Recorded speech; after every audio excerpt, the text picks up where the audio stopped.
Hey guys, welcome back to my channel. In today's video, I'm sharing with you 4 recipes for one that you can make in your slow cooker. All right, if you're new here, hi, I'm Claire. Welcome, come on in and make yourselves comfortable. Today we're using the slow cooker. I love my crock pot. I use it for all sorts of things. And a lot of times, because I'm, not working in a traditional way out in the world most days, I am eating lunch at home and I'm eating lunch for one. So whether you are just a single person or you're finding yourself like alone for meal times and you don't want to make a bunch of one thing, this video is for you. Now I was inspired to do this video because my brother-in-law is getting this crock pot for Christmas. It's a little one. He's a single dude. He's like 10 years younger than me. But he is just beginning his journey of learning how to cook. So I got him this crock pot on Amazon for Christmas and I was thinking, oh, I should give him a few like easy recipes to start with. And then I thought, why don't I give those recipes to you too? So I will link this one down below because it's a 2-quart crock pot. So if you are often cooking for one person or 2 people or making like dips and like small stuff, the tiny crock pot is so cute. The crock pot I will actually be using is a little bit bigger than this one, but not by much because I wasn't gonna use his crock pot. But anyway, we're gonna do 4 recipes today. We're doing a chicken recipe, a turkey recipe, a beef recipe, and a meatless recipe, covering all the bases. So let's get started. Here we go. All right, the first recipe is for this really delicious creamy chicken soup. And we're gonna start with 2 chicken tenders, but you could use chicken breasts or whatever. These are just tenders that come in those big frozen bags. And I'm just seasoning it with salt, pepper, and smoked paprika. I'm not really measuring it, just, eyeballing it. And then I'm going to use a can of cream of chicken. This one's from Aldi. I usually get my best prices at Aldi, so most of my ingredients are from Aldi. And I'm just putting those in raw. You could cut them up if you wanted it to cook a little bit faster, but the name of the game for the crock pot is low and slow. I'm adding a handful of spinach, some frozen carrots, and I also have some edamame here. I'm just gonna add a handful of that, but this is super customizable. You could also use like a can of mixed veggies if that's what you have available to you, frozen broccoli, frozen beans, whatever. I also have a scoop of garlic. I love buying the garlic in the jar because it stays good forever. And I'm cooking this on high, and raw chicken on high takes about 4 hours. It really just kind of depends, so keep an eye on it. Depends on the size of your crock pot and all that stuff. You can temp it out if you want to just check the temperature. However, I'm quite confident in my skills, and I know kind of what it looks like, what it feels like when it's cooked all the way. And it did take about 4 hours. I just cut it up into little pieces and put it back in. And guys, this was so creamy and delicious. I did not need to add any liquid to this soup, although if you wanted to stretch it out, you could add some broth. Just the moisture from the chicken was enough to make it nice and soupy. I added some oyster crackers on top, and this is perfect for those winter days where you just want to warm up. Delicious. Loved it. Next, we're doing corn casserole. I love corn casserole. It's like honestly one of my favorite side dishes, but you could also eat it as a main. So we've got 1 cup of corn, 1 cup of creamed corn. We're also adding some corn muffin mix, 1/2 cup of jiffy. I always keep jiffy in the house. And we're also adding 1/4 cup of sour cream.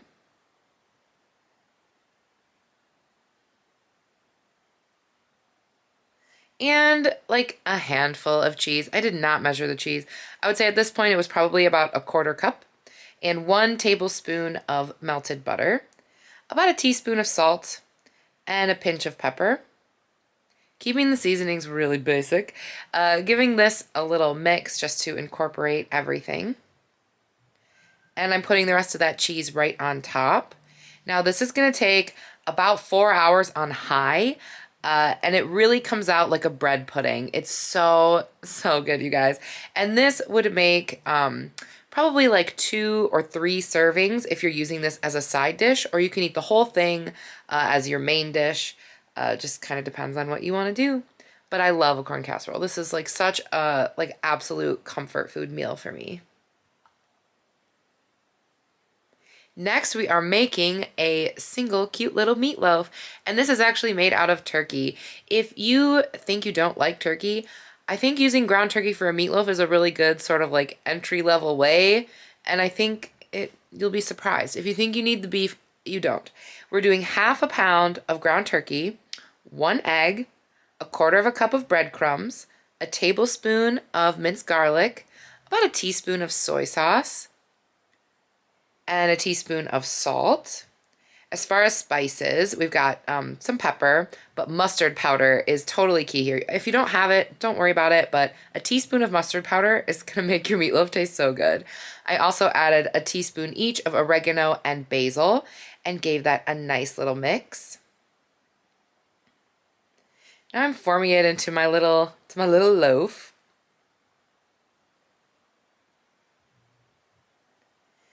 And honestly, this did not take quite as long to cook as like a chicken breast would, which kind of surprised me.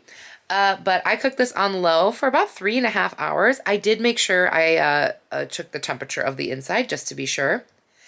And I used about 2 tablespoons of my favorite barbecue sauce, Sweet Baby Ray's, and I put it on top and just spread it around. You could skip this part, or, you know, some people like to use ketchup instead. That's totally fine. And then I put it on warm just for like a 1/2 hour, just to kind of, you know, have that sauce get a little bit, you know, stuck on there.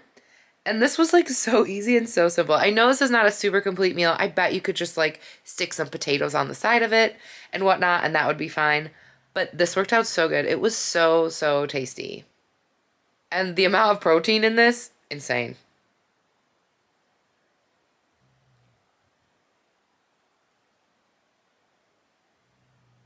And lastly, we're making an old-fashioned pot roast. Now, when you buy a chuck roast at the store, they're often gigantic. I found this pre-seasoned one at Aldi. This was 1.87 pounds, so I paid like $11 for it, which isn't that bad if we're getting 4 meals out of it. So what I'm going to do immediately is cut it up into 4 portions, and we're only going to use 1 portion today. So I've got these 3 little potatoes. These are actually from my garden. We're kind of getting to the last little bits of the stuff from the garden here. And I'm cutting up 3 potatoes. You could also do like onions, Brussels sprouts, other types of vegetables as well, but keeping it classic with the baby carrots and the potatoes as how I like my pot roast. Of course, a scoop of the jarred garlic. As far as liquid, I'm using 1/2 cup of water, but you could also use broth. As far as spicing this goes, I've got pepper, I've got salt, I've also got basil, oregano, but my favorite is rosemary. This is also from the garden. I put a bunch of this dried rosemary in because I just think it makes beef taste so savory and amazing.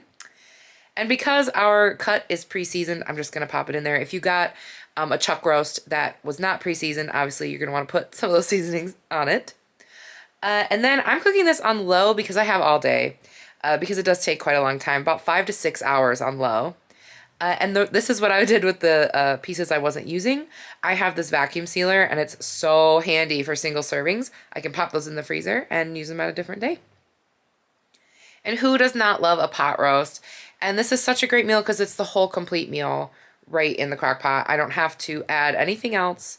It's good to go. The meat is super, super tender. Low and slow is the way to go when it comes to a pot roast. And of course, this is the perfect time of year to snuggle up with a meal like this. Perfection. All right, you guys, that's it. I hope you got inspired by these recipes. Leave me a comment down below. Let me know, do you want more single serving crock pot recipe videos? Is this something you're interested in? Do you often use yours? What do you make in your tiny crock pot or your big crock pot? It doesn't have to be a tiny one, but I would love to know if you've adapted any recipes down to 1 or 2 servings. I'd love to hear it. So give me all your ideas down below. And again, I will leave a link to this little crock pot in the description down below, whether you need a little one for yourself or maybe you're looking for a last minute gift for someone who might need one, because I know my brother-in-law is gonna love this, and hopefully he's not watching, but probably not. He's not my demographic really, but just in case. And with that, thank you so much for watching, and I'll see you guys in my next one. Bye!